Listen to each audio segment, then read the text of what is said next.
so for the final portion of this, before we move on to the number sliders and we get to play with it a little bit and see the uniqueness of Grasshopper. So we're wondering, why do we have this weird looking green and red on top of each other? And that has something to do with the preview.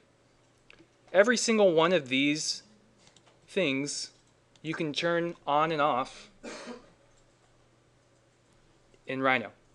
So let's start off with everybody select the, let's say, select the top point, right? You see that little X? We're going to hide that X. So now that it's selected, we can hit the spacebar, and it's going to bring up this interesting looking dialogue, right? Like nothing you've ever seen before. So if you look at this right here, you're going to see this line that kind of extends off. So these two things are connected together with each other.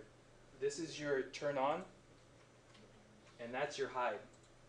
And what this is going to do, everybody, let's select the masked face. And if you notice, that little X went away. That little X was that point, right? And so let's click back on the canvas. And what's something that you guys notice the difference between the points? It's dark gray now, right? So when things are that dark gray, it's telling you that it's hidden. That right now, that little X is gone. If you click it, turn it back on, now it's gone back to its light gray look again. And so if you can't see something, it's probably because you have it hidden. And that's the exact reason why our cup looks the way it does right now.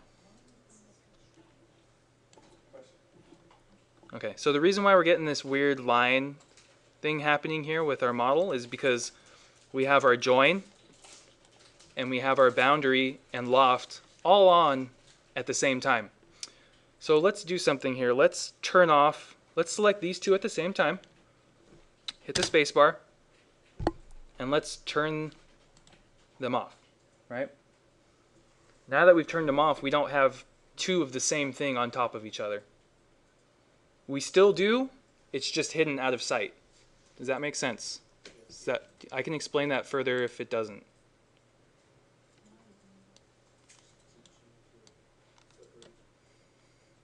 So what I'm going to do is I'm going to select these again, and I'm going to hit spacebar, and I'm going to turn them back on. And when I turn them back on, you can see this craziness happening here. And what that is it's a combination of selected and not selected items, and they're on top of each other. They're in the exact same location. So if I went ahead and selected all three of these, now everything's green, right? And the reason why is because I also selected this. If you select and what I'll do now is I'll show you the difference. You might actually not even notice it, but I'm going to hide these two, and now they're gone. So now these two, the loft and the boundary surface, which was a surface between the two circles and the bottom, they're hidden. They still are there. They're just hidden where we don't see them. And that is denoted by the darker gray color. You could do the same thing for the join we did. Let's everybody select the join, hit spacebar, and let's hide that. Now it's gone. It's not gone as in deleted, it's just gone as in not in sight. And the way you know that is because it's dark gray. And you can easily bring it back by clicking it, spacebar, and hitting the other face, and there that comes back again. Okay, let's bring this thing into Rhino. It doesn't exist yet, but we're about to make it, and it's snap of the fingers that fast. So now that we have our boundary and our loft hidden, and the only thing that's showing here, let's also go ahead and let's select the points, right? And an easy way to select things, if you don't want to highlight over them, you click one, hold down shift, and you can click another one, and you can add as many as you want. And then control will deselect them. So these are just functions. I want you guys to be able to move as quickly as possible in this program. So when Kevin is doing his tutorials, you can easily select, deselect, move things around, and be comfortable with it and not feel like you're falling behind. So let's select both points. So I'm holding down shift, hit spacebar, and let's hide them. We don't need to see those X's anymore. They're not doing anything for us, right? So now we have our cup, and it's just this piece of the component here. This is our output. This is the end of this. It could keep going, but we're stopping here. So we want to bring this into Rhino, right? And this is how you do it. You're going to select the join component. You're going to hit spacebar. And maybe you noticed it earlier. There's an egg right here. Bake. Doesn't make sense. You don't bake eggs. But bake geometry in all selected objects. So everybody, let's click that. And look, there it is right there. Now, before, don't move it. Don't move anything. Let's just hit spacebar one more time because we have the join selected. Oh, there we go. And now let's hide the join, which is the grasshopper information. So now all you can see is you can see this red line, which is this circle and this circle, right?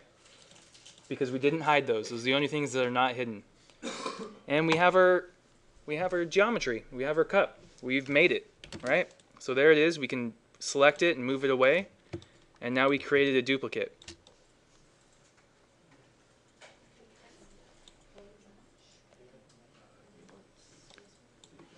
I'm happy to do that all again for you guys, just one more time so you can see it. I'm going to return on. We're going to return on this so you could see that it exists right there and I have it selected. I'm going to reselect it. I'm going to hit spacebar and I'm going to hit the bake. You can also just, I'm going to delete that one. You can also right click and hit bake. It's right there. You don't have to worry about doing the spacebar thing. And it brings up this little dialog box. Don't worry about that for now. All you have to do is hit OK and it bakes it for you. And there it is.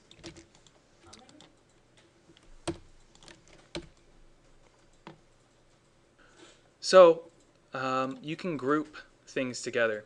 It'll help you sort of not have to remember what the heck all this is. Like say tomorrow, let's say you don't look at this, right? You come back tomorrow and you look at it and you're going, what the hell is this? What was what, right? You can help yourself out. So this whole area right here, what was this, right? We don't know. Or do we? So let's bring it back to life, right? And we can select all of this right here. And what you're going to do is called grouping. So you can either do the short key, which is Control G, or you can go to Edit, and you'll see the shape of it right there. It says Group. I believe another way you can do it is you can hit spacebar and right there, Group. Why are we making it a group? So I'll explain that right now. So let's say we got it grouped together, right? Now all these things sort of are within a boundary box, right? So now if you move it, you still know that these things, you know, they exist with each other, right? And so the beauty about grouping things together is now you can, if you right click, or let's click the group and it'll go green.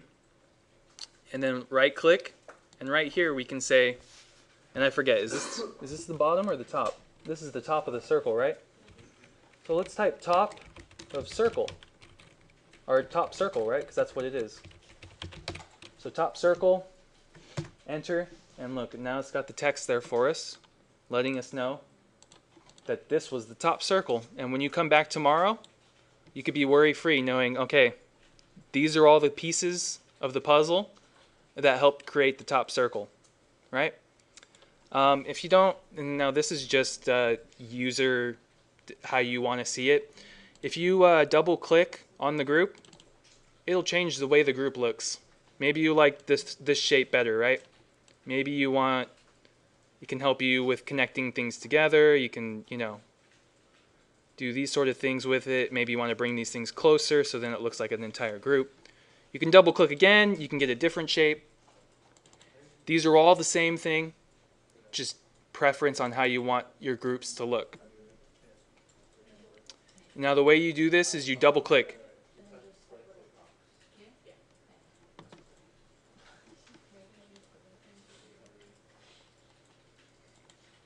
Okay? Now that's the reason why you asked why would you group things. You don't even need more than one thing to group it. You can take one piece, and I'm going to do Control G, and you can group it. You can group one thing, and then I can select that group, and I can change the name of it, and I can say bottom circle. Now it's just naming for that one piece. This is the circle component, and it's the bottom circle. Right? So maybe I might have labeled this wrong. Maybe I could change it and say, I don't know, what's a better name for it? It's all the pieces of the puzzle, right? So I'm going to now allow you all to move things around, make it look pretty, group things, name things, and sort of, kind of do what I did here.